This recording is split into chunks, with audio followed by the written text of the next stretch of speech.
President Trump backed away from all-out conflict with Iran on Wednesday, brushing off a missile attack against U.S. troops in Iraq while declining to escalate a confrontation that appeared to be on the brink of spiraling out of control.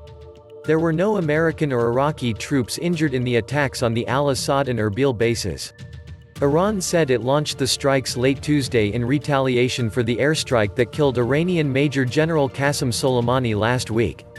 The U.S. had multiple hours of warning prior to the attacks, which was plenty of time for troops to take shelter in bunkers, a defense official told CBS News. Tune in to CBSN tonight at 8 p.m. Eastern to watch Crisis in the Middle East, Fears of War.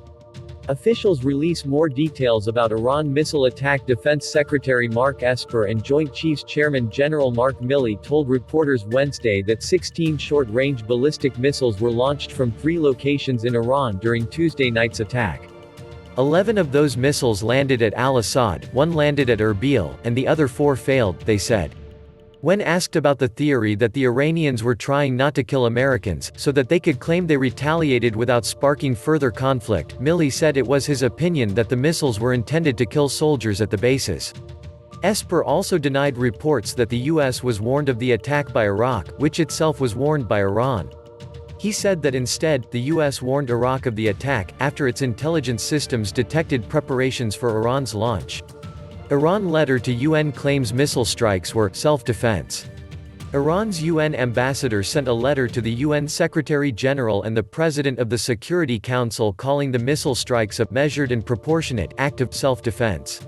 The letter states that the missile strikes were targeted at the military base where the attack against Iranian General Soleimani was launched, and said the operation was precise and targeted military objectives, thus leaving no collateral damage to civilians and civilian assets in the area. The letter comes as UN Secretary-General Antonio Guterres said through a spokesperson that he is concerned about the impact the conflict between the US and Iran could have on the people of Iraq. It is our common duty to make every effort to avoid a war in the Gulf that the world cannot afford.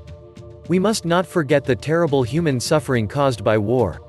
As always, ordinary people pay the highest price, UN spokesperson Stéphane Dujarric told reporters.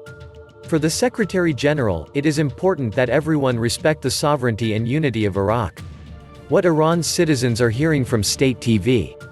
News outlets in Iran on Wednesday talked up the country's Tuesday night missile launches and downplayed President Trump's announcement that there had been no casualties in the attack. Some local media still falsely claim that 80 Americans were killed.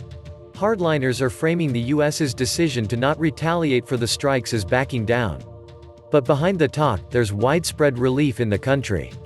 Iran had made it clear that it wasn't seeking war, although Foreign Minister Javad Zarif said the onus is now on the U.S. to stop its adventurism in the region.